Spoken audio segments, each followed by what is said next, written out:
Radha Madhava Kunja Bihari Jaya Radha Madhava Kunja Bihari Jaya Radha Madhava Kunja Bihari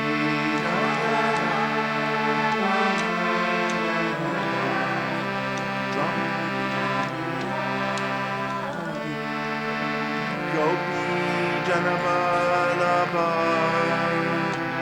Girivaradari Gopi Janavalabha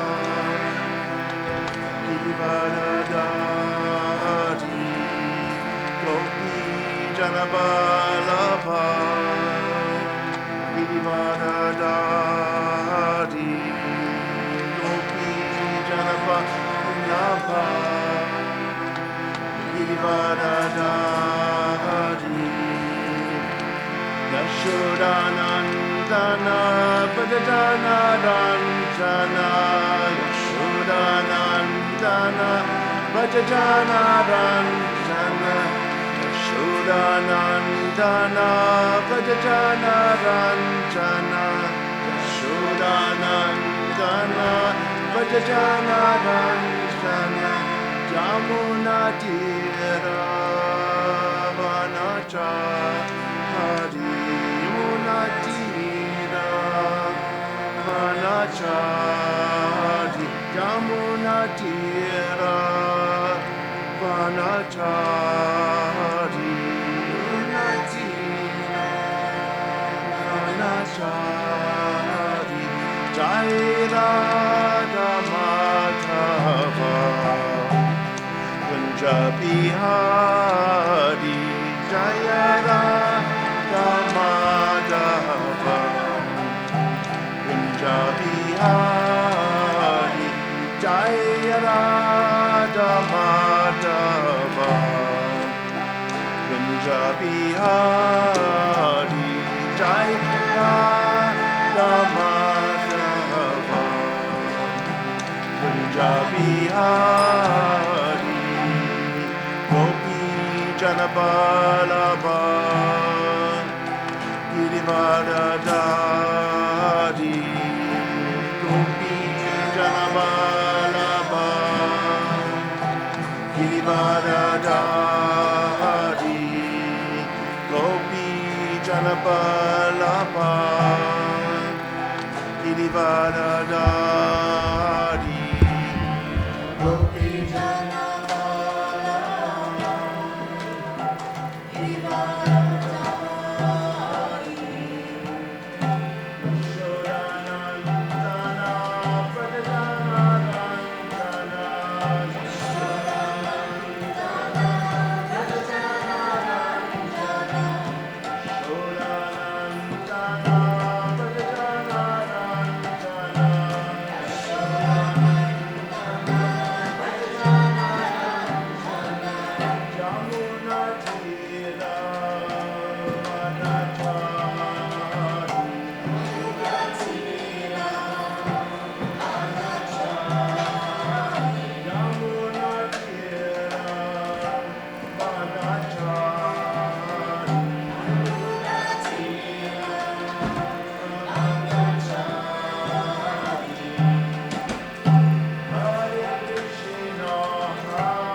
Testing. Okay, very good.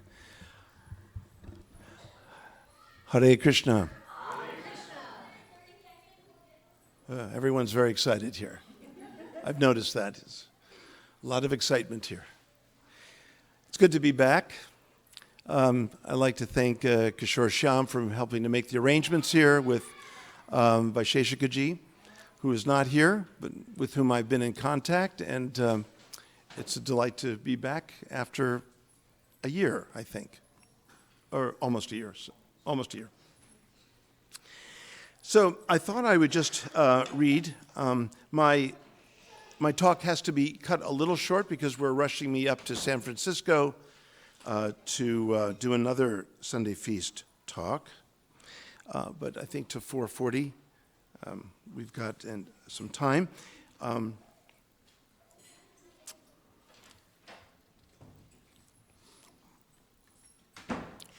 Om Namo Bhagavate Vasudevaya.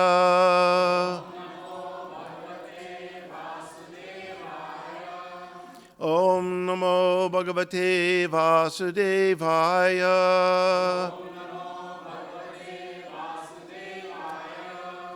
Om Namo Bhagavate Vasudevaya.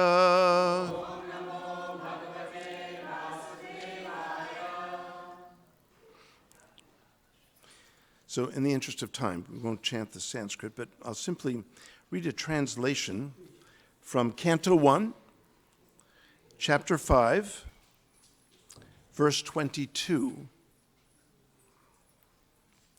Learned circles have positively concluded that the infallible purpose of the advancement of knowledge, namely austerities, study of the Vedas, sacrifice, chanting hymns, and charity, culminates in the transcendental descriptions of the Lord, who is defined in choice poetry.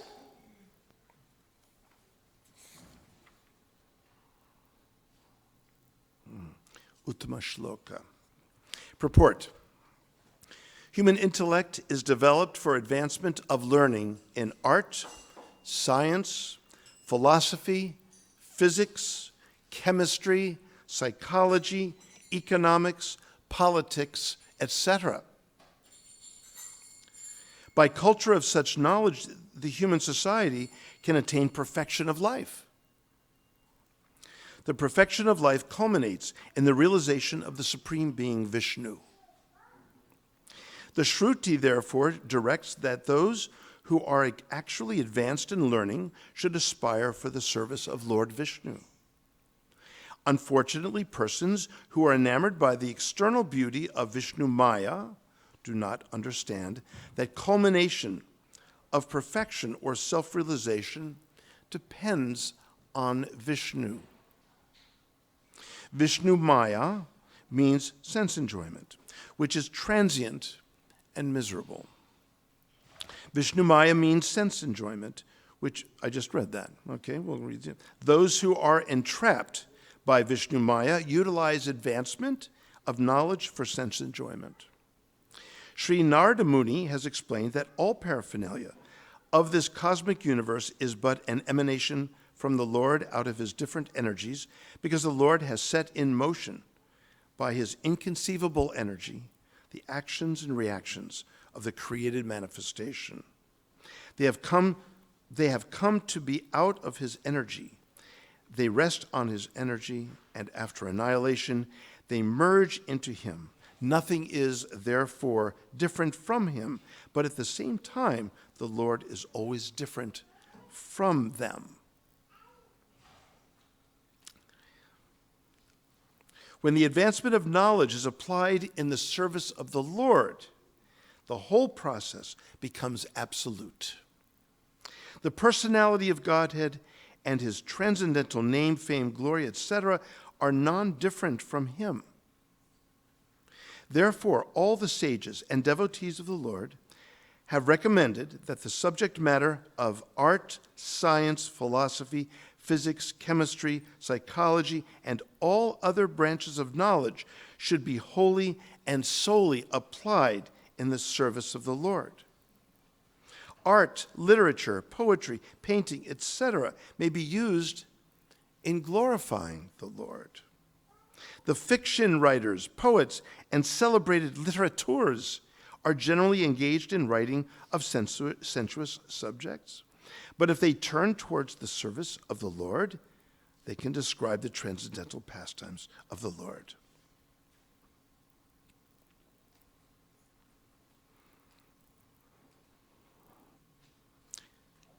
I'm going to skip down to the very last two sentences of this purport, or three.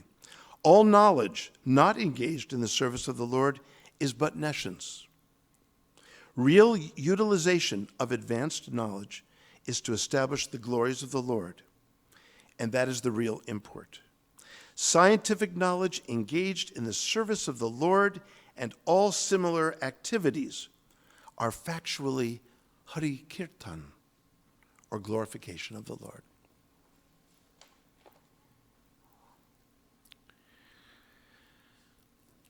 So the reason I happen to be out here on the West Coast from the East Coast, where I live, is because I came to give a university-wide lecture at the Graduate Theological Union in Berkeley. And the lecture was essentially about the highest understandings of Krishna Bhakti theology. Can you imagine being invited to a university to give a lecture on the highest dimensions of Krishna Bhakti theology? It's quite a privilege. But it took a long time. I'd like to share with you a little bit about that history. But before I do, I want to point out here how many times Prabhupada repeated all of these disciplines of knowledge. All of them. Some of them you might not have expected. Fiction writers. How about that? Economics. I don't even know what they teach in economics. Politics. I don't know what they teach there either. I frankly, and so anyway, the point is that Prabhupada knew that each one of these disciplines could be engaged fully in the service of the Lord. This is really an amazing statement. And he says it several times. I know of no other purport in all of his writings where you repeat something 4 times. This is very unusual, very emphatic.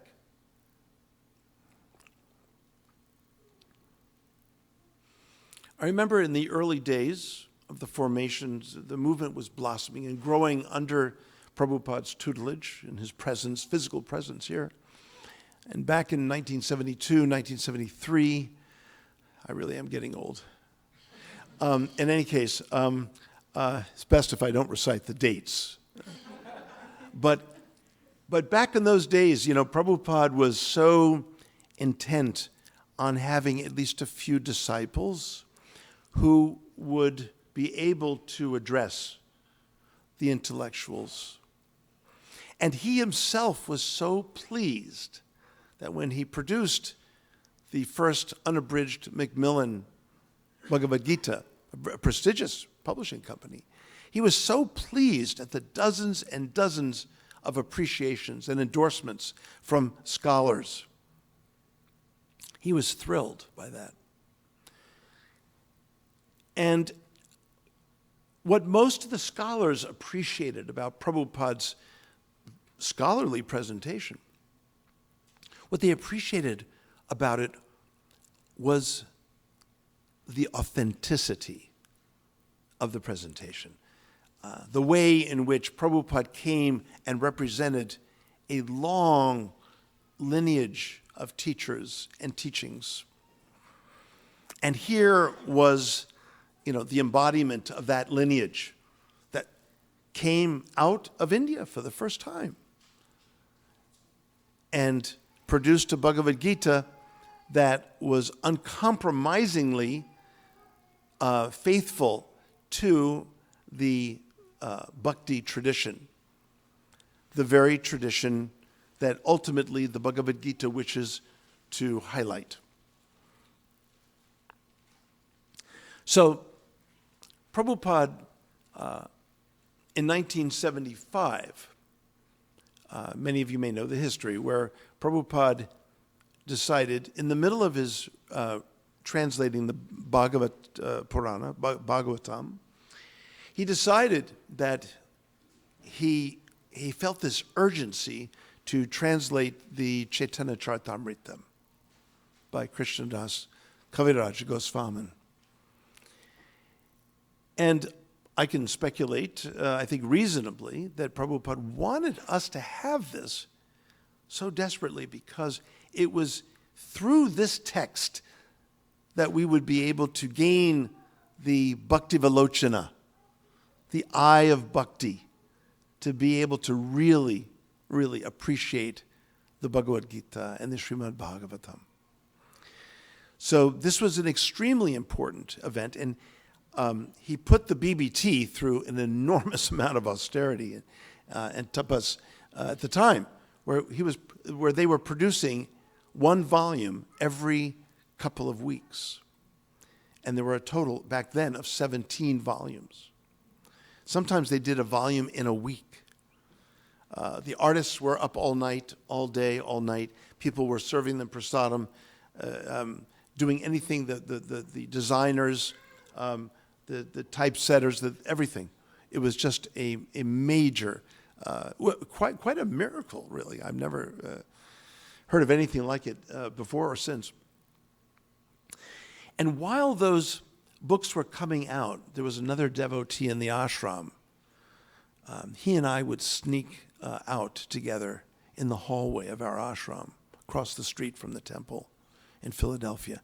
And we would stay, if we figured they're undergoing such austerities, we would also undergo the same kind of austerity by reading hours into the night from the Chaitanya Charitamrita volumes that would be produced. So we figured, well, we're all the way in Philadelphia. They're in California, in LA, producing these volumes, that at least why don't we reciprocate with a tapas of Shravanam. And he and I, once everyone was asleep, we would kind of open the door. He was next door. And I'd say, "Are you ready?" He'd say, "Yeah, let's go." And we would sneak to a little, and we had our flashlights. And we would read very softly, taking turns from the Chaitanya Charitamrita. We read through most of it. And it was one of the most meaningful, most powerfully transforming times for me. And this was a time during which Prabhupada had mentioned how he would like to have a Bhagavata university in Mayapur. And it would be Ravindra Swarup, whose temple I was residing at the current time. And he was to be the sort of provost or the person in charge of this Bhagavata college, graduate school. The problem was that he hadn't finished his dissertation. He is what is commonly sort of called in colloquial language ABD, all but the dissertation. So he had to finish his dissertation. Now he had a real reason to finish. He had done most of his graduate work before becoming a devotee.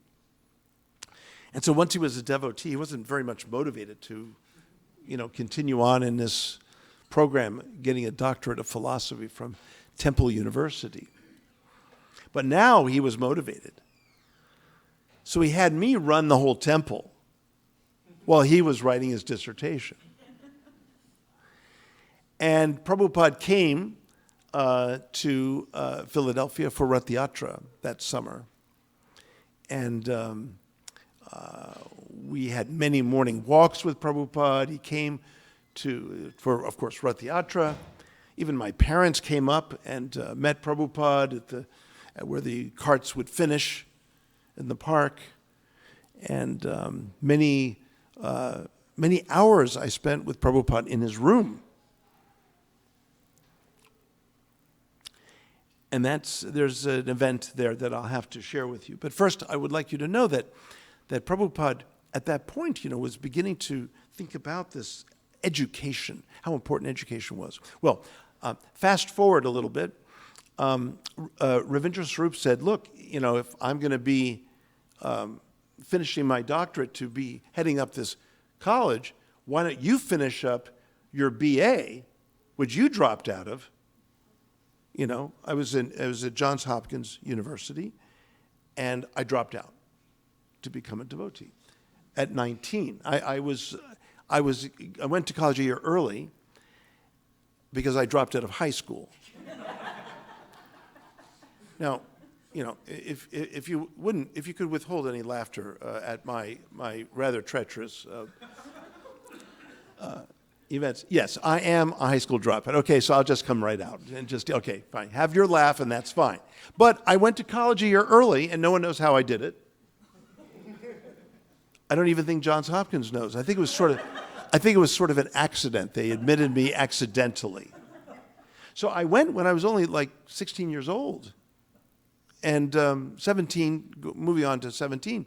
And meanwhile, my peers were all suffering back in 11th and 12th grade, grades I have no idea what they teach, frankly, and I don't honestly care.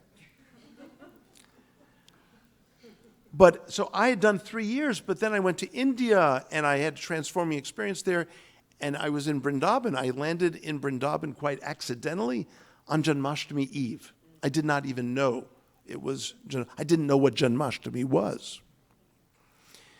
So I found out on the train going from Delhi. I asked a gentleman who happened to know English, and I said, is it always this crowded? I didn't have to hold on to anything. I was just standing, and everyone else was holding me up. I'm serious. And I only weighed 108 back then. I was extremely thin. And I turned to the side, I would disappear. I was very thin. And so, but I was being held up by all of the other bodies traveling on the train. And I said, sir, do you know why is it always this crowded? He said, you're going to Vrindavan? I said, yes. He said, you don't know? This is Shri Krishna Janmashtami? I said, I know the word Krishna, but I don't, Shri Krishna Janmashtami, I don't know. And he said, this is the holiest day of the year. You are coming to Vrindavan in just the best time. I said, this is marvelous.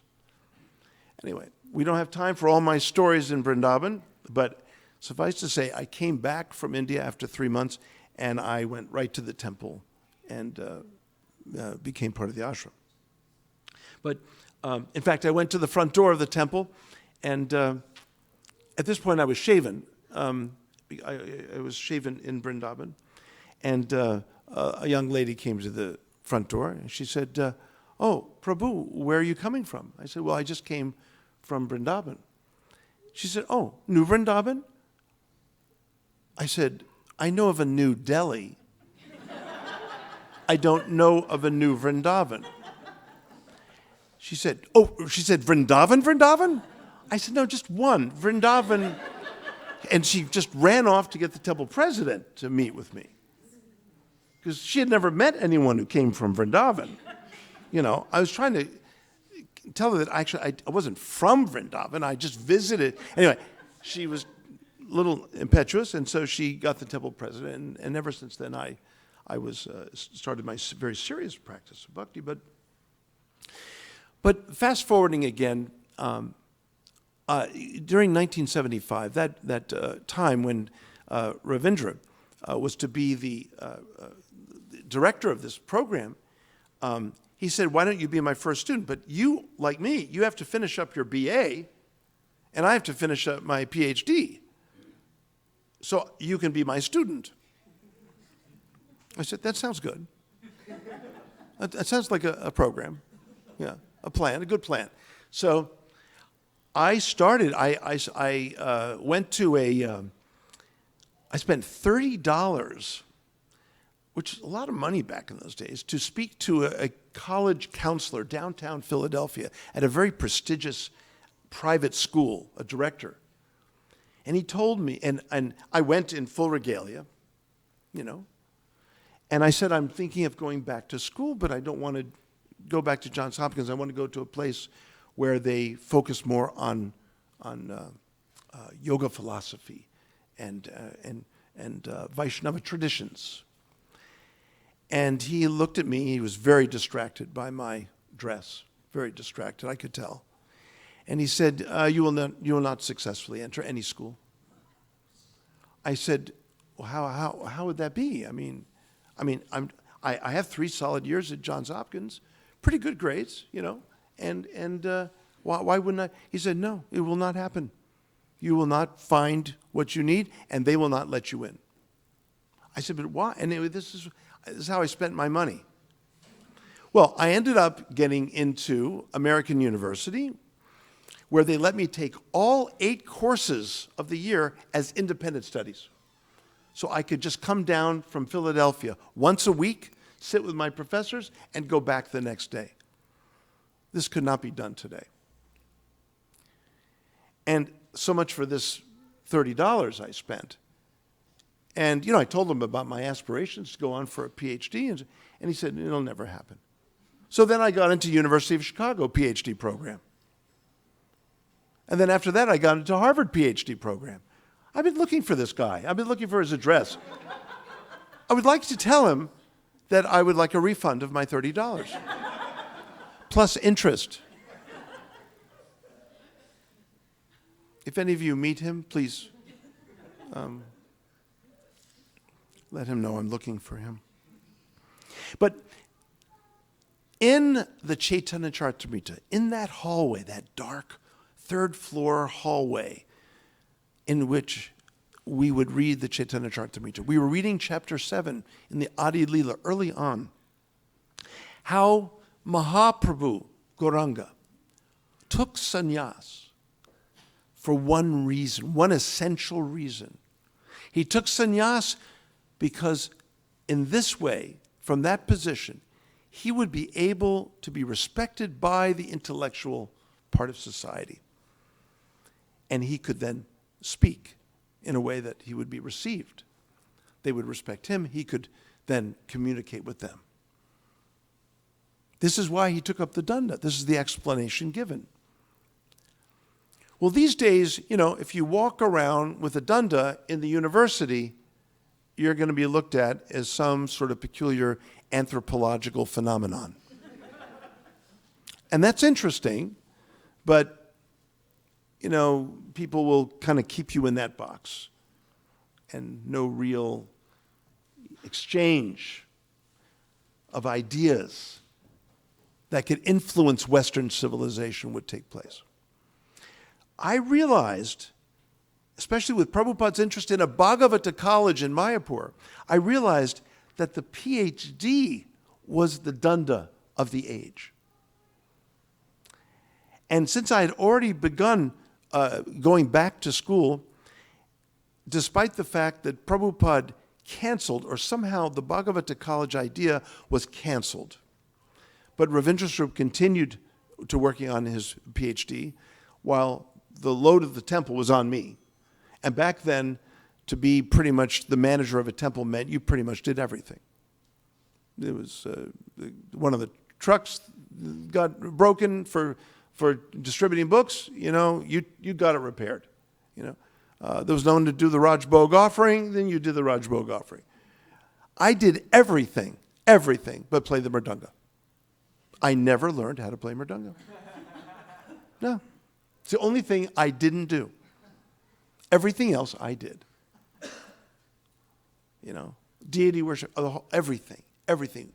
Devotees back in those days, they had to know everything.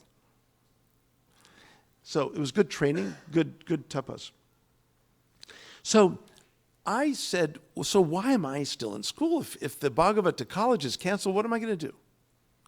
Well, this was also the year and the year before, and I was part of this tangentially. This was a time during which Prabhupada established the Bhaktivedanta Institute, where he wanted science and some of our scientists, namely Siddhaputta, Madhava, and Swarup Damodar, And Swarup Damodar would be the leading devotee to do this.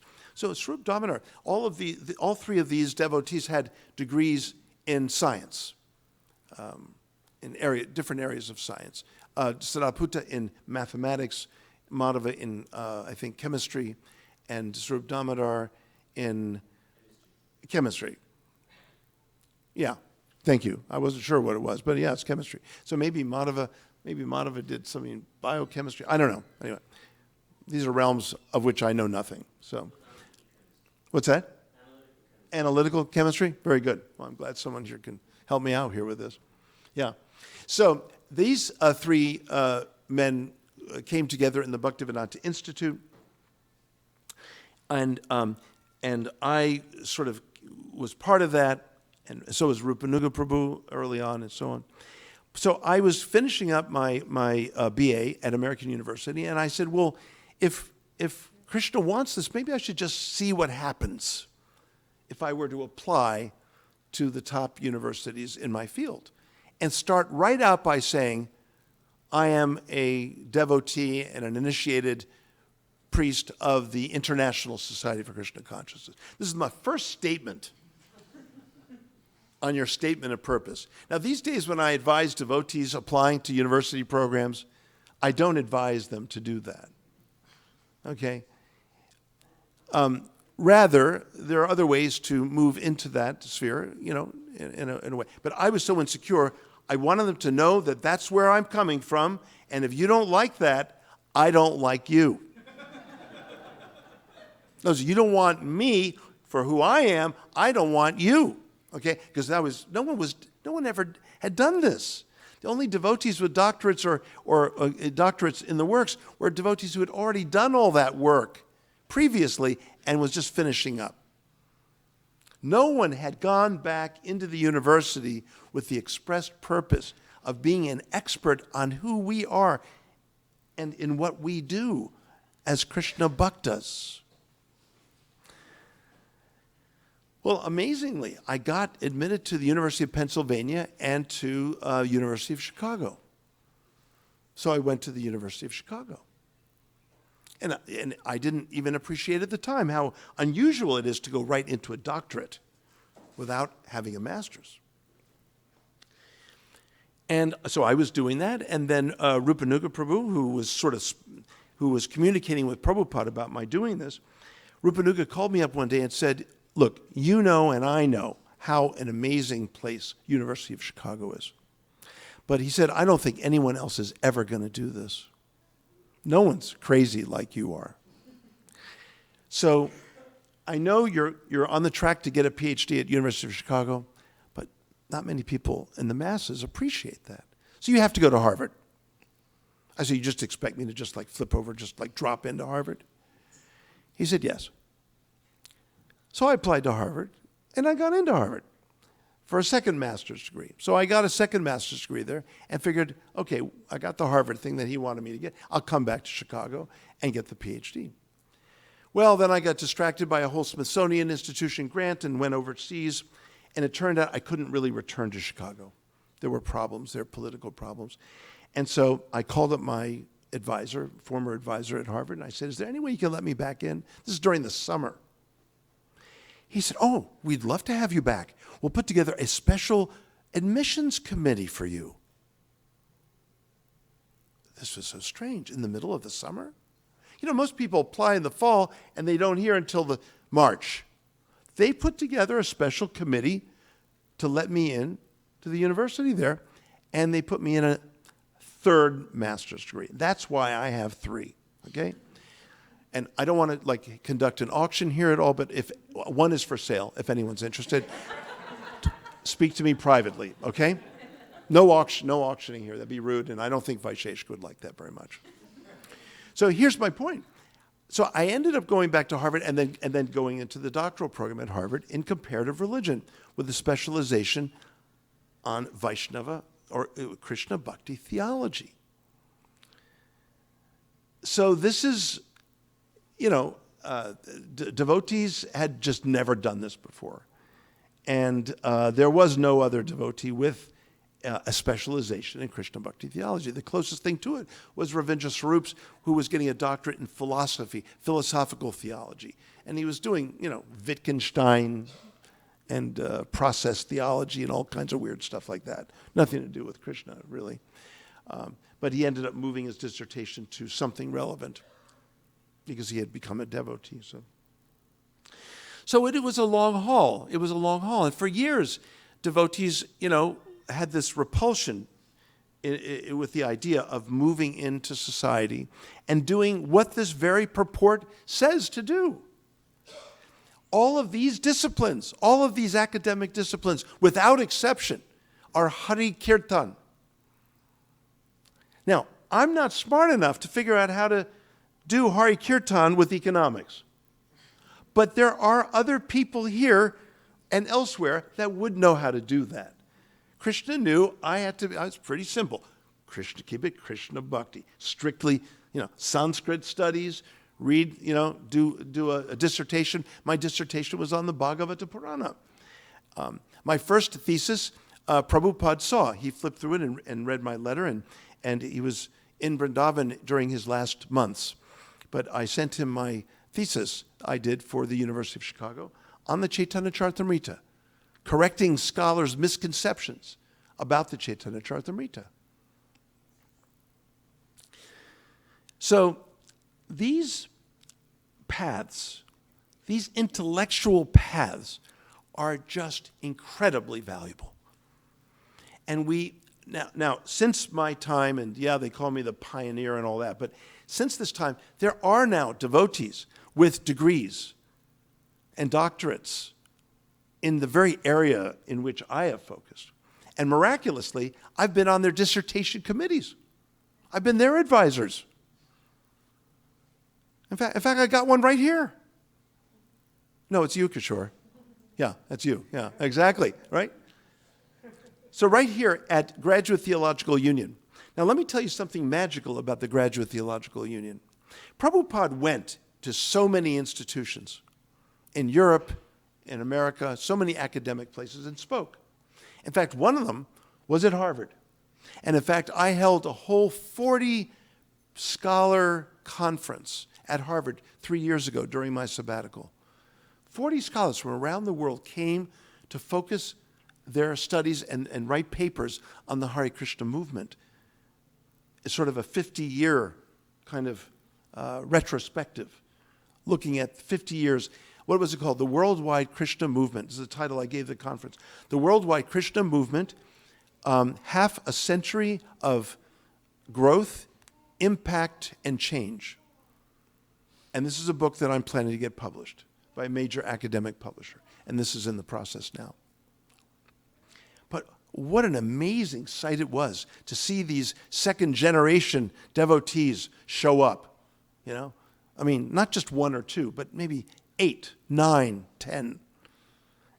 And there was a Muslim scholar who came, who happened to be at the Center for the Study of World Religions when Prabhupada, just visiting for that year, he was a fellow.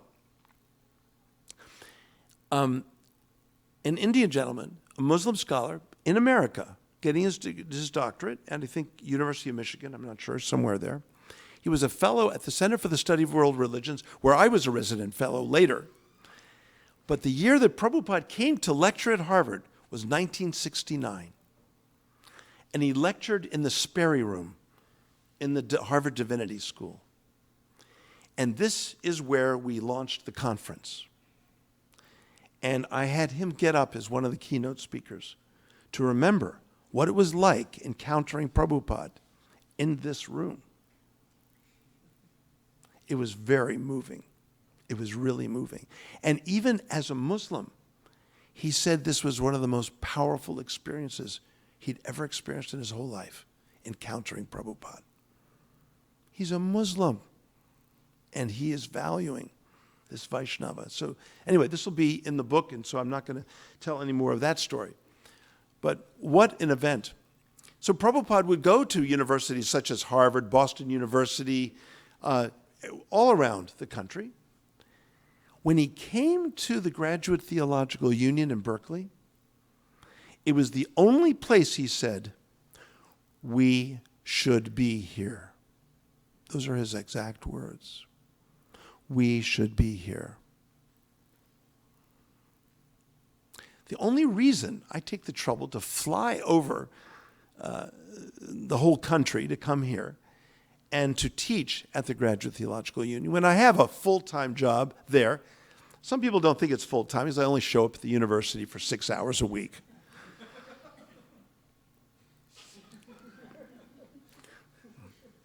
I think Vaisheshika told me this would be a rough audience.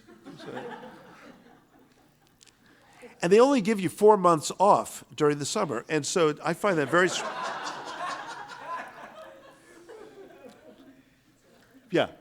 Yeah, you go inside.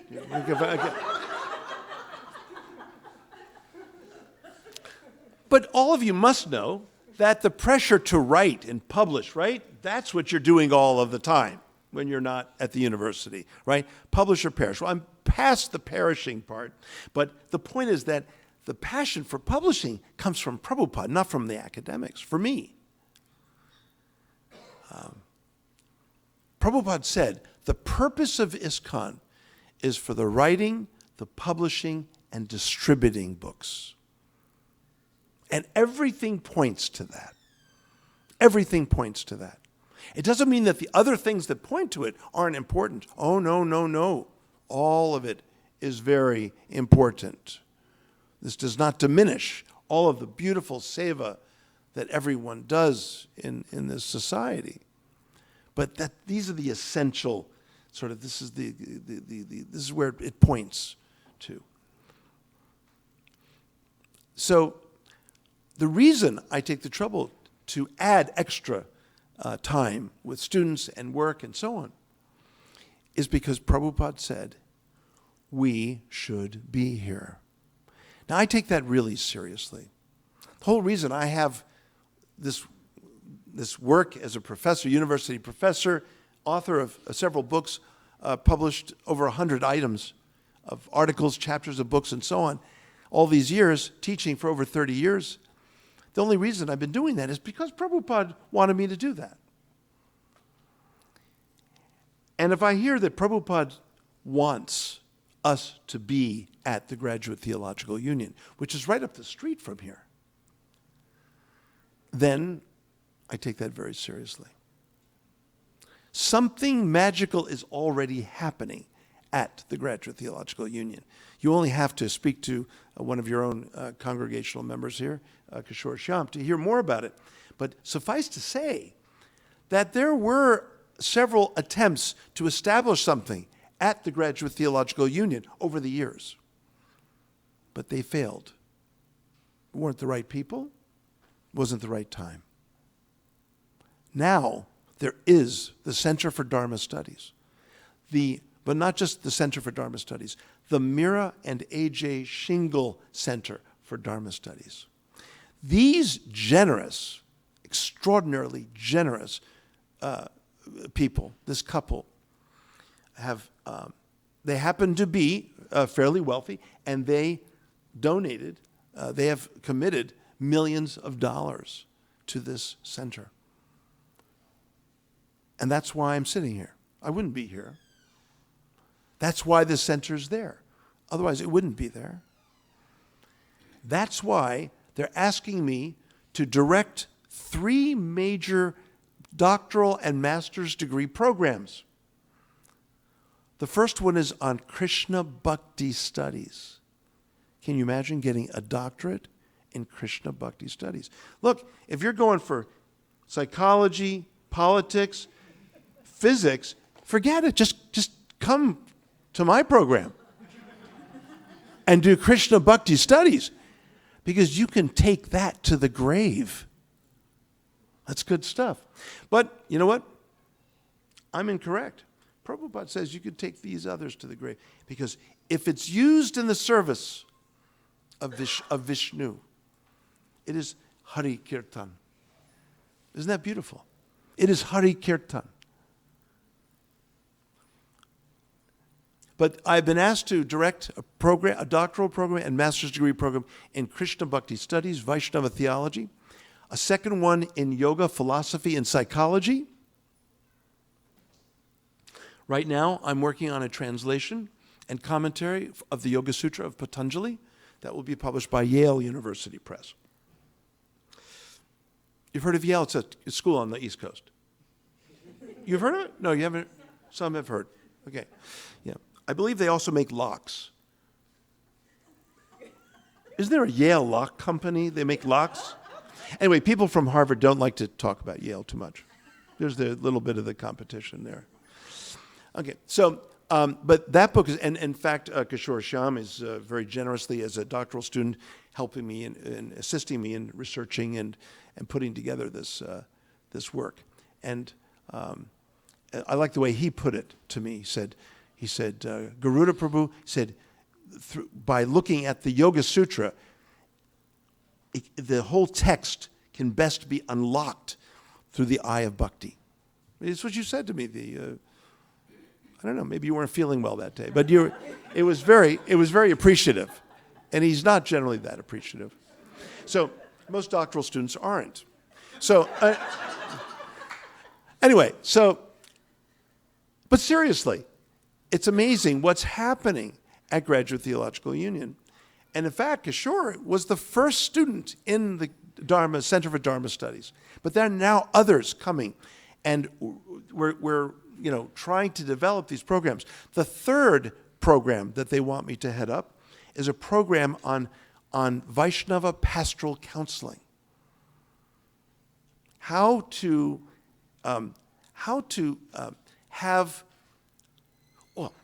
produce doctors of the heart. And I don't mean a cardiologist. I mean a Vaishnava, right? Vanchakalpa tarubhyascha, right? Kripa Sindhu. Yeah. To make sure that there are Vaishnavas, devotees, bhaktas, who have hearts as large as the ocean. Kripa Sindhu. Right? This is not exaggeration. It's not hyperbole. An unlimited heart of compassion to comfort those who are going through difficult times in life and suffering. And how to produce ministers to comfort those who are in pain. Instead of just, oh, your dad died. Oh, Hari Bol, he'll go back to Godhead someday. It's going to be a little more sophisticated than that. Okay, that's okay, sort of. But really, how to bring and to harness the depths of our Krishna Bhakti theology into an applied situation to really touch and move the hearts of others. This is the counseling program. That's what that's about. So isn't it amazing that these things are happening? The only reason I'm not out here full time is because we would need another very large donation to actually create another institute of Vaishnava studies, which, by the way, they are open to doing. They are literally open to forming an institute for Vaishnava studies within the center. And I started the Institute for Vaishnava Studies back in 1980.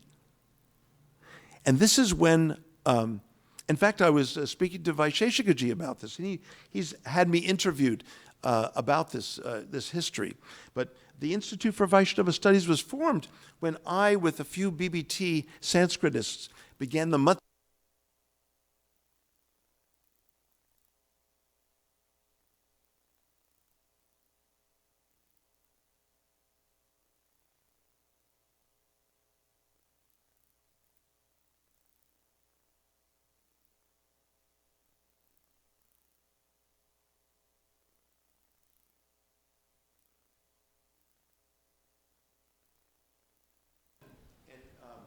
Preserving Vaishnava manuscripts.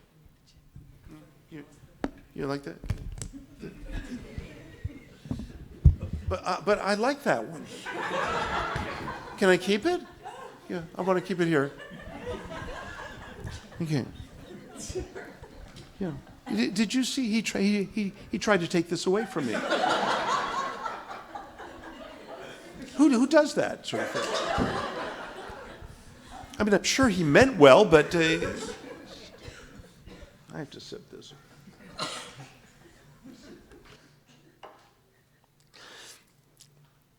I formed the Institute for Vaishnava Studies back in 1980. Oh, this sounds different. Oh, I see. This is broken. I see. Okay. I understand now. Okay, so we had on the board of directors some of the world famous scholars in the field. A.L. Basham, most of you may not know, but some of you will know. A.L. Basham, Diana Eck at Harvard, A.L. Basham at Australian National University, Charles White, American University, Thomas Hopkins at Franklin and Marshall College. Ravindra Swarup and I were on the board as well. So when we actually got the grant, everyone sort of looked around and said, well, who's going to go to India and do it? So everyone kind of looked at me. So I went over there for a year with my wife and my 3-year-old boy. And that's when I called up my advisor at Harvard and asked him if I could return to Harvard. So that was part of that story. Anyway, it's all very complicated. But the idea is that we now have the opportunity to actually permanently establish an Institute for Vaishnava Studies. Not just for the grant that came and went, but a permanent place to establish an arena in which we can share the very special gifts of Krishna Bhakti theology with a world that mostly has no idea what those are. I even experienced some of my colleagues at Graduate Theological Union the other day when I gave my lecture. They heard things they had never heard before, and these are world experts in theology. We have things to share, ladies and gentlemen. We really do. And Prabhupada said, we should be here. By the way, another quick historical retrospective. There was a scholar who was there, Stilson Judah, way back in the 70s and 80s. And he was the first one to write a book on the Hare Krishna movement. Published a book. And Prabhupada loved the book. He adored it. And so, again, all this energy around Graduate Theological Union is really something to pay attention to. And I figured, since I was sort of the pioneer to begin all this, I figured, let me help begin something at the Graduate Theological Union. And it just so happens that even the director of that program and the president of the university are so enthralled by the potential with this program that we all packed up last year and went to Radhanath Swami's farm in India. The president of Graduate Theological Union and his wife and the director of the center and the funders of the center, we all packed and myself, my little old me, packed our bags and went off to Radhanath Swami's farm to play with the cows. Which I did with Radhanath Swami. He and I are old friends. We talked, of course, on the way to the Goshala, but once we were at the Goshala, we just were like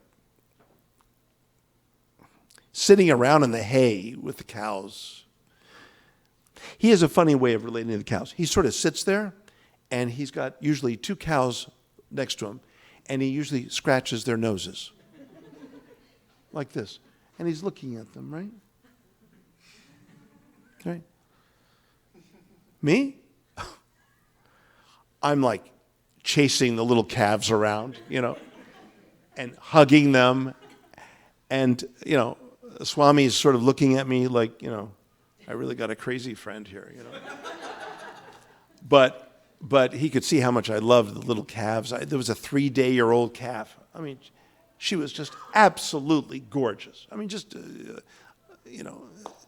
this is essentially the Ritz-Carlton for cows. I mean, they have everything there. It's a beautiful setting. It's in the mountains. And they're so loved.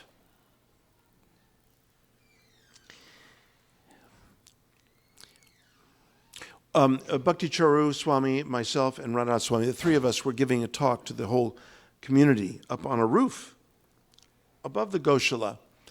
And someone asked me a question about when devotees can be sometimes harsh with one another or mean-spirited. And I said and I responded, part of my response was that there is absolutely no justification for any devotee to bully another devotee. Radha Swami looked at me and said, "You're using the word bully? The bulls are right behind us. You're insulting the bulls." He said, "When we're done here, you're going to have to go with me and apologize to the bulls." I said, "Are you serious?" He said, "Yeah." I said, "Okay." And that's exactly what we did. We went and talked to the bulls, and I apologized. But I got stuck there and distracted. They're so beautiful. The bulls are they're big, very big creatures, So the academics loved seeing Krishna Bhakti in action in a farm community. So even the Graduate Theological Union is interested in interactions of that kind. And even there would be some ability to gain some credit in courses for exploring those kinds of arenas. It's quite amazing, the opportunities that we have at Graduate Theological Union. Now, in America, immigrants from India have been very much fixed on building temples. And pretty much that's where they're focused. They don't want to fund education most of the time. And I understand this. I mean, I think I understand it. For over 1,000 years, northern India was dominated by other civilizations. And from the 9th century on, with the rise of Aurangzeb going through India, tearing down temples, he was a bloody leader. He would kill Hindus, he would tear down their temples, and then eventually Hindus, being as resilient as they always were, would build he would build mosques on top of the temple site. And then the Hindus would come and build a temple right next door. What resilience. They were beaten down, but they rose back up. And sometimes I think that need to build temples is still in the blood. And they just keep doing it because they're just so afraid someone's going to knock down their temple. So let's build another temple. And I think building temples, by the way, is wonderful. Don't get me wrong. But when the Buddhists started coming over here in the 60s, they immediately started funding academic positions. And this is what has popularized Buddhism all over the place. Over $250 million have been given to universities for endowed chairs and centers for Buddhism. We can only count less than $10 million this whole time. We're behind. We really are behind. After all, where did Buddhism come from? Yeah, I think so. Yeah. You ask most people, where did Buddhism come from? Oh, China.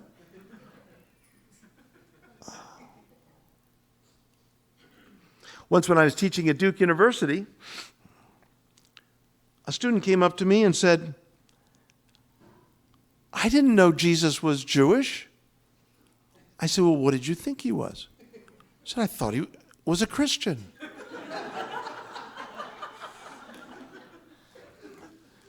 sometimes as a professor, you really don't know what to say. You don't know where to begin. And so when I hear someone say, Buddhism came from China, I don't even know where to begin. Well, what did you think Siddhartha Gautama was? I mean, what tradition did you think he was a part of? Well, I thought he was a Buddhist.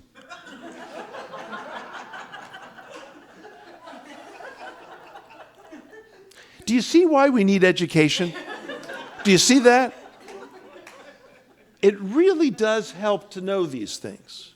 It really does. Anyway, I am thrilled to be back here. This is a wonderful center, and I think what Vaisheshika-ji and others of you who are helping him are establishing here is wonderful. And I'm in regular touch with him about his projects and try to support him in that. He also knows that I'm trying to work with the BBT and raising the editorial standards and publishing standards for the BBT for the future. We're a lot more sophisticated now than we were back in the early 70s and late 60s. Prabhupada did not have much to work with back then, But even so, miraculously, beautiful things were done. And from those activities, we're here. It's amazing. So, but I'm thrilled to be here. I thought I would, since I have to leave at 4:40, I want to leave some time for comments or questions about any of this. But my main point in jumping to this purport and to this verse is to really focus on how this is serious Hari Kirtan.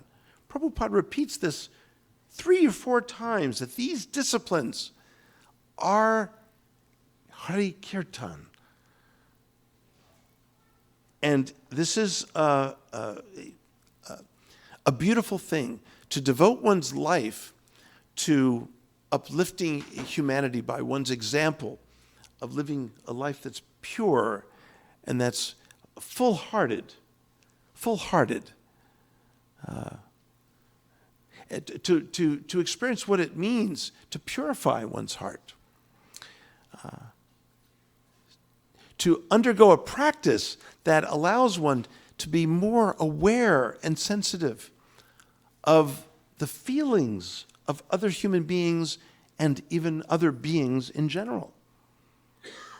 What a wonderful thing that is, to develop such sensitivity, such compassion, such love. So that is what we have here.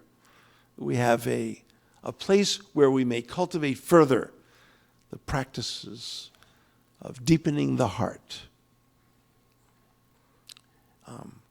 If intellectuals want to know what that's about, we have some of the most sophisticated and nuanced theologies the world has ever seen or ever known. But not everyone has to get involved with that. But it's important that we have that. In fact, it's essential, because the Western culture will never absorb what it is that we have as such extraordinary gifts unless we really do establish at that level. Certainly, temples are important, and we become part of American culture with these temples for sure, but we can remain isolated. Even, I find people do not even understand Prabhupada's books.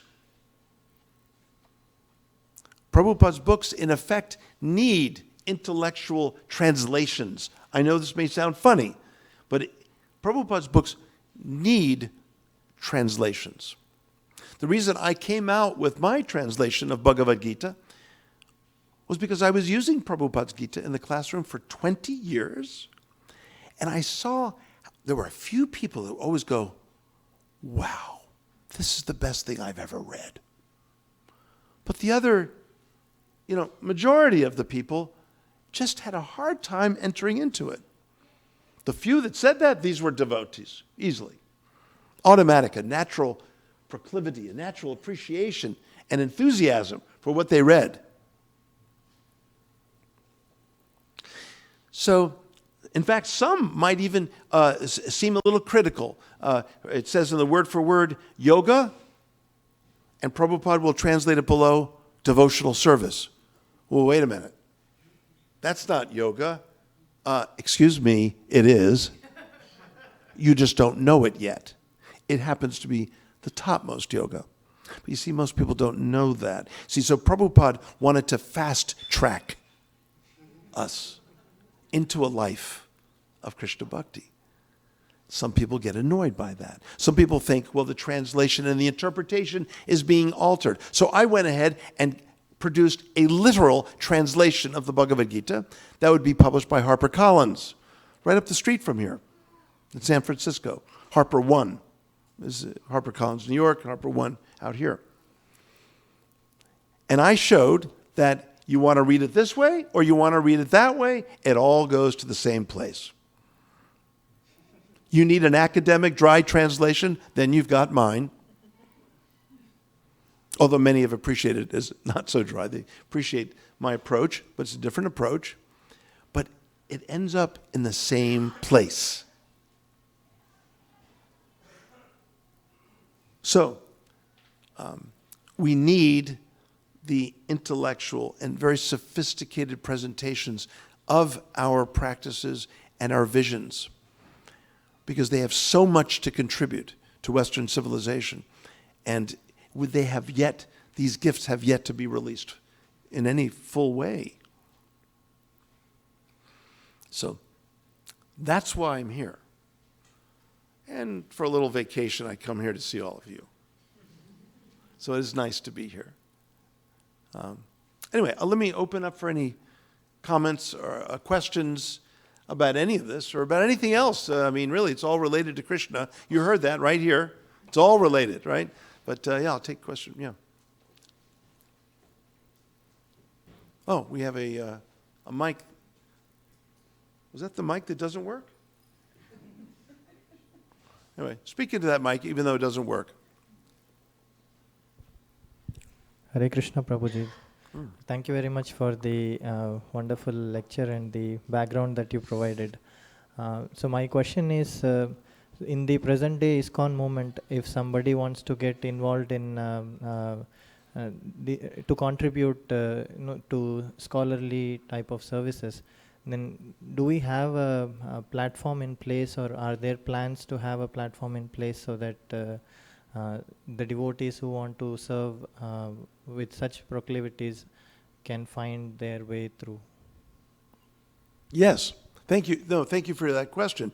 If I understand you correctly, you're asking how are there really opportunities now for devotees to become more involved in getting, say, an MA or PhD in this area? That's your question, right?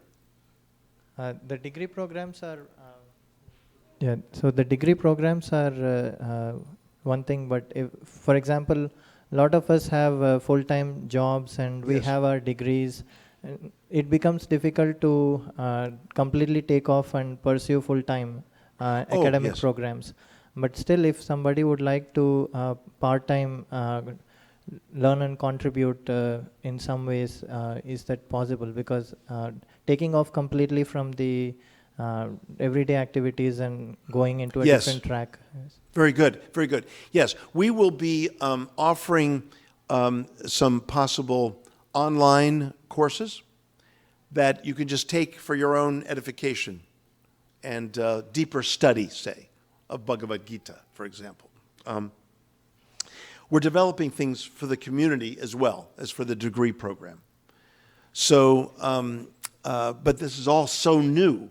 But that is our aim, is also to provide courses of study that would nourish busy people like you, who go to work Monday through Friday, fighting traffic on the 101. Is that what you have out here? Yeah, right. Well, right. Okay, fine, good. I wanted to sound knowledgeable, but I wasn't sure. Yeah. The 5 is worse, though, right? You have a 5, right? No. Okay, 3? It's all, okay. I thought the 5 comes up here, no? 280, of course I meant 280. You can go from 5 to 280 quite easily. It's not really that big of a jump. I mean, considering the infinite numbers available, 5, 280, yeah, that's fine.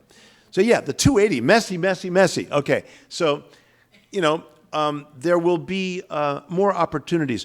For example, if we do eventually establish an Institute for Vaishnava Studies in the area, I mean, we would definitely have weekend opportunities for, special classes, special groups. We could, really find out what would nourish the community. So it's not just isolated to, weird nerd types like Kishore Shyam, for example. Oh, I forgot he was here. That's right. Yeah. Anyway, they're valuable too. The nerds are also valuable, right. So, but seriously, it's a good question, and it will be responded to gradually as the center grows.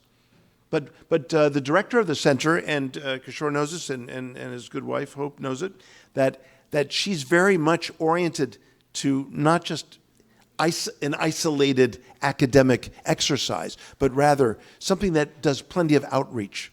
We know this about Dr. Sharma. Yeah. Good, thank you. Who's got the mic? Oh, okay. Then we'll get over there, yeah. Hare Krishna Prabhu. One interesting point you brought, and I think I also observed that Srila Prabhupada fast tracks or preloads lot of things. He preloads. And one observation I had in second chapter, Srila Prabhupada was talking about Buddhi Yoga. Yeah, Buddhi Yoga. Mm-hmm. And then in the purport he's writing this is actually Bhakti Yoga, and he refers to the verse 10:14. And he clarifies that it is Bhakti Yoga. So he doesn't want the devotees to go off track into something material. Right. Yes, very good. Yeah, you see, everything is contained in the yoga of bhakti. But others, as the Gita talks about it, may come to bhakti through these various other yogas. So as you may be coming to bhakti through, say, karma yoga or jnana yoga or and so on, or buddhi yoga, from that direction, it's not yet part of bhakti. It's separate from bhakti. But if you get there, if you get to bhakti through there, then that's marvelous. In fact, Krishna shows all kinds of ways that one can get to bhakti. We come in various different ways. I divide up the teachings of the Gita in with three words that start with P. There's preparatory bhakti, there's practical bhakti, and there's perfective bhakti. Preparatory bhakti could be almost anything. Interview people here. How did you, take up the life of Krishna bhakti? Well, my parents practiced, the puja every day, and I took it for granted. But when I met devotees, I really, whatever. Or you will even meet people from the 60s who took drugs. And they just, the whole Timothy Leary thing, right? And the Ram Dass thing, where they learned that, they both got kicked out of Harvard because they weren't practicing on rats, they were practicing on themselves. So it wasn't really approved by Harvard to be your own lab rat. It's better to practice on others. In fact, I do that at the university. When I try on new ideas for my books, I come into class. My wife knows this well. I say, oh my God, I'm going to test this on my students. And they all know that I'm about to do that because I come in very honestly and say, so how are my little lab rats today? They know, okay, my legal name's Schweig. They know I'm going to test some passages out on them. And I say, what do you think this means? What does this mean to you? Right? It's good to have that, right? But if you're testing LSD, you don't test that on your students or yourselves. That's the people in psychology. I don't know anything about psychology, but there can be Hari Kirtan. But not if you're feeding everyone LSD. Okay. Some people who actually took LSD or took drugs realized that there was an altered state of consciousness possible, that the regular mundane consciousness is not all that there is, and that even the change of chemical properties can change your whole perception of things. Now, that may be someone's introduction. That doesn't mean it's your introduction or mine. But the whole idea is preparatory bhakti is not formulaic. It's whatever brings you to practical bhakti. And practical bhakti means that there is a certain process, and we all know that process. Kirtan, japa, sangha, prasadam, darshana, etc., etc. Swadhyaya, study, deep study of sacred texts. Bhagavat seva, right? Bhagavata seva, so on. And then, of course, perfective bhakti. This is, this is where the life of practice fills you up, culminates in a very natural practice in your life. You're naturally that. You naturally practice. You naturally love everything in life because it's filled with Krishna.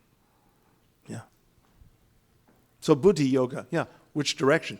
When you're in Krishna Bhakti, you have access to Buddhi Yoga. What is Buddhi Yoga in the Gita? It's the ability to discern what is not good for spiritual life and what is good for spiritual life. The gunas, the trigunya, right? And this, of course, is spread throughout the Gita, the trigunya, to notice what raises consciousness, what lowers consciousness. What elevates my spiritual life, what takes me away and distracts me from spiritual life. That's Buddhi Yoga in Bhakti. Yeah, it's good. Thank you. Yeah. Vijay. Yeah. So quick questions. Yes. Hare Krishna. Jai. Quick questions, Prabhu. There's not many minutes left, so maybe first question, is the formal study of Sanskrit necessary to go where you try to take GTU? Or is the amount of Sanskrit that we catch in Prabhupada's books good enough, just like devotees from the West catch Radhe Radhe and survive in Vrindavan? Is that level of Sanskrit okay? That's the first question. The second question is, if you could actually contemplate in future, or maybe taking an example from the past, how Buddhism is spread. Like, I cannot fathom how, by pumping money into education, would actually start turning the masses in the Western civilization. I can understand if I build 20 temples, how that would happen. So if you could kind of just maybe hypothetical how that could possibly happen in a few minutes, that would really help us. Okay. First of all, you are not allowed to ask two questions. Okay. I'm gonna let it go this time, Vijay. Okay? Oh, I had a third question. You have a third question? The audacity. That way I don't ask two, sorry. Okay. Yeah. Vijay's a friend of mine, so I'm letting it go, but really, just, yeah. Seriously, Sanskrit, Prabhupada gave us a lot of Sanskrit throughout his books. I mean, I don't think I need to tell anyone that here. And it's so good to recite the Sanskrit, and we get things from the Sanskrit that we can't even comprehend. It sinks in. It sinks in. So it's very valuable. But to know Sanskrit, or to be able to read Sanskrit and so on, is really not necessary for a practicing bhakta. It really is not necessary. Some people have a proclivity to learning languages, and they may just want to pick it up and so on. But honestly, I wouldn't wish learning Sanskrit on my worst enemy. It's hard. It's a lot of work. And at Harvard, they're brutal about it. The first day you come to class, Monday, they said by Wednesday, you have to know all of the Devanagari characters, which of course are 48 minimally. Then there are 22 abbreviated vowels, right? And then there are about 135 compound ligatures. You have to know all that by Wednesday. Well, the 20 people who registered for the course now drop down to 10. Okay, and that's at Harvard. Okay? And then it doesn't stop. They're just brutal there. No one teaches it like that anymore. That was Daniel Ingalls. Goldman's? Oh my gosh. Okay, at Berkeley. Is that right? They do that? Oh my gosh. I thought Ingalls was the only one that did that. I don't even think they do that at Harvard anymore. Anyway, It was very brutal, but here you can do it much more slowly. You can do it more easily, but it's a great privilege to know Sanskrit because you do get a lot. But it's hardly necessary. Prabhupada gave us so much. You can absorb that. That's amazing in and of itself. Many devotees will sometimes go off to so many other books. There are endless numbers of books. But you know what? I'm someone who can access all of those books. But I always come back to the Bhagavata and to Chaitanya Charitamrita. Well, to speak of Bhagavad Gita, which I've translated. So, these three are the Prasthana Trayi, if I can adopt that word from Vedanta, the three foundational texts of ISKCON and of Krishna Bhakti. These three are all you need for perfective bhakti. So for perfective bhakti, I understand, Prabhuji, but for being able to contribute in the kind of efforts that you're trying to lead now, the West of Studies, for that, to be able to... To be a scholar, you have to know Sanskrit, yeah. Okay, that's what I was... Yeah, you have to know. Or it depends on your field, but yes, you would have to know Sanskrit, yeah. Advanced Sanskrit, even. And your second question, I refuse to answer. No, it's only because I forgot. Honestly, I forgot. Okay, no, wait. I think you were saying, how is it that contributing to the academics, how does that help? How would that possibly, can you visualize in future what would happen so that pumping money into education would help change the Western masses in the thoughts, just like Buddhism did, right? You mentioned that $250 million were pumped, and now the entire US in their spare time, which is most of the time, talk about Buddhism. How would that possibly happen for Westernism? Oh, I think it will happen. I think it will happen only because I think Prabhupada said it's going to happen. Prabhupada said we should be here, so now we're here. Okay, so, it's not it doesn't all happen at once, but the vice president of Pepsi, I believe it is an Indian family. They gave Yale $5 million for a chair there to study modern India. So it's not quite the same thing, It's just not quite the same thing. I couldn't apply to that position. I don't study modern India. I study I study what we do here. So that's not quite the same. I appreciate it.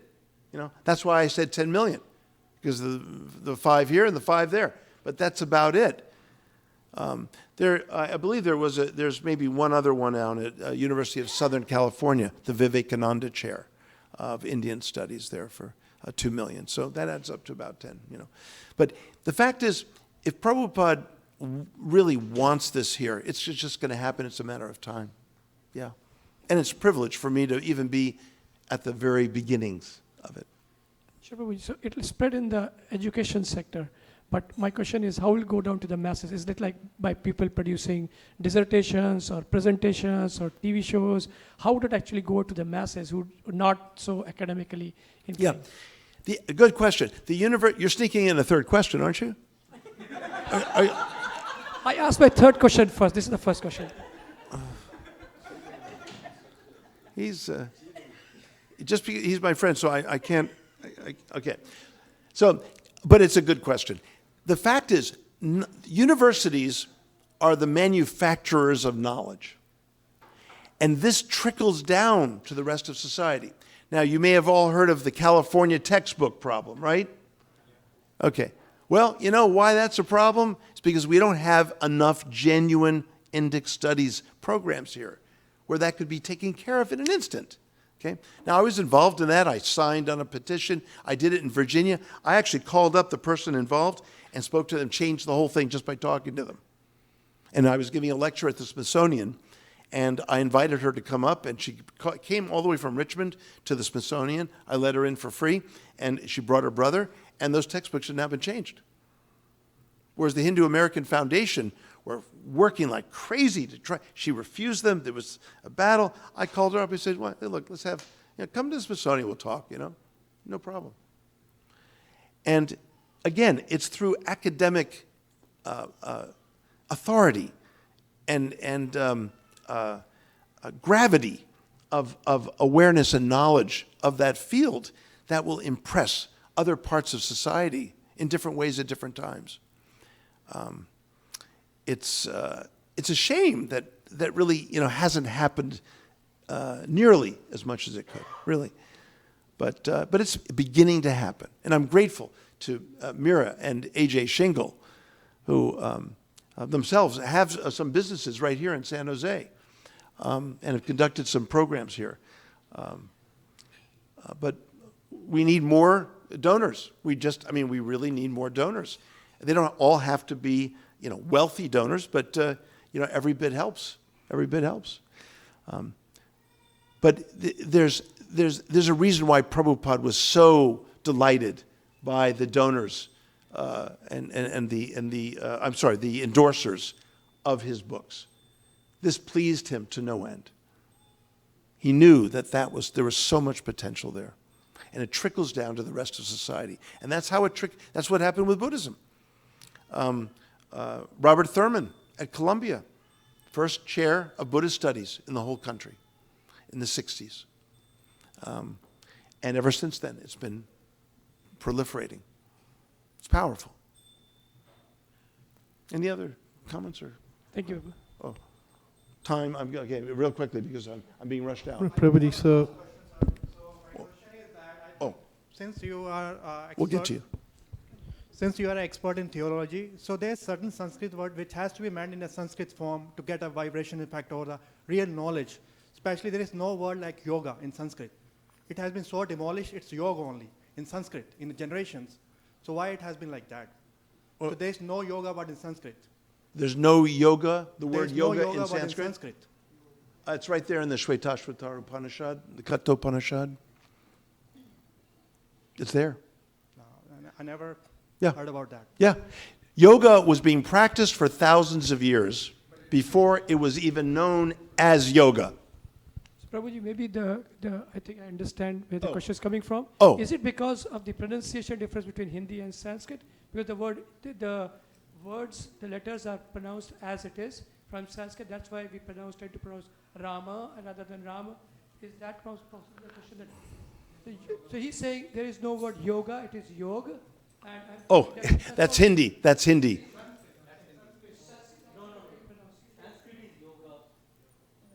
See, when there's a long syllable, yeah. Yeah. You see, when there is a long syllable followed by a short syllable, like the O in yoga, in Hindi, they drop the half syllable, yog. But in Sanskrit, that is known as a half syllable, and that is to be pronounced, yoga. So, for example, you may say Ram, Ram Ram, Hare Hare. Well, it's really Ram Rama, Rama Rama. Okay, in order to complete the 8-syllable meter there of the Anushtup or Shloka meter. So, yeah, but the word yoga is there. It is very much there in the Upanishads. Can you specifically describe which particular Upanishad it is mentioned? Shvetashvatara, definitely. That's the first place where yoga is mentioned to refer to the practice of yoga. And of course, Gita, I don't need to tell you. Of course, all over the Gita. About 151 times. I've counted. Yeah, thank you. Yeah, good. Whoa. Well, I don't know you. I can't, yeah. I know him. Sometimes audience asks, and it's very difficult to explain that. That's why I'm trying to ask my knowledge. The second thing is, the Sanatana Dharma has, it's so open that it never, basically try to say you cannot have a next formation. Like ISKCON is also a different way of representing spiritualization. Similarly, we have Buddhism. Buddhism started at the time of Ashoka. So, but it's part of still all Hinduism, Sanatana Dharma. So they never stopped anybody, to emphasize and express your spirituality. Okay, yeah. Well, okay, and that, I appreciate your comment. That's a complex topic, the relationship of Buddhism to the Vedic traditions and so on, and Vedanta. But yeah, there's an intimate relationship there. But when I'm not here, Kishore Sham is very adequately able to talk about that. But just one quick question here. Prabhuji, Yeah. real quick, do you see other universities like right now, as of now, Indian universities don't carry any spiritual, degrees? Like, the sense that like Krishna theology and things like that. So looking at Harvard, do you see the other universities establishing similar, chairs and, like departments? Eventually, yes. Harvard has plenty of chairs in Christian theology. Oh my gosh, I mean, I can't even count them. Really, they're all over the place. In fact, I had a professor, Helmut Kester, the late Helmut Kester. He was sitting in 2 chairs. I don't know how to, I just know how to sit in one. Okay, so, I mean, he's sitting in 2 chairs. So they have so much endowment, they give one professor 2 endowed chairs. I'm happy to have a footstool. But so it has to, we have yet to go there. And this is really where I think I don't think we need to fear that our temples will be torn down. I don't think we have to fear that. I think that we have beautiful temples. We really do. We have beautiful temples. But now is time to build a temple of knowledge. That's where it goes. But I thank you all for today very much. Hare Krishna.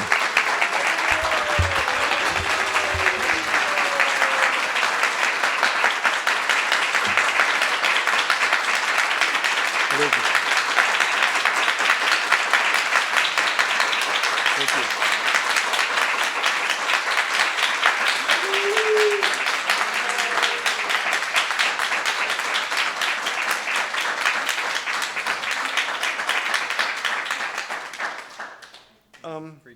Someone should have that. I don't know who to give it to because there are too many people here. I can be the first person. Vijay, you don't have this? Not yet. Oh, well, then it's for you. But you asked too many questions. Okay, fine. Again, thank you so much.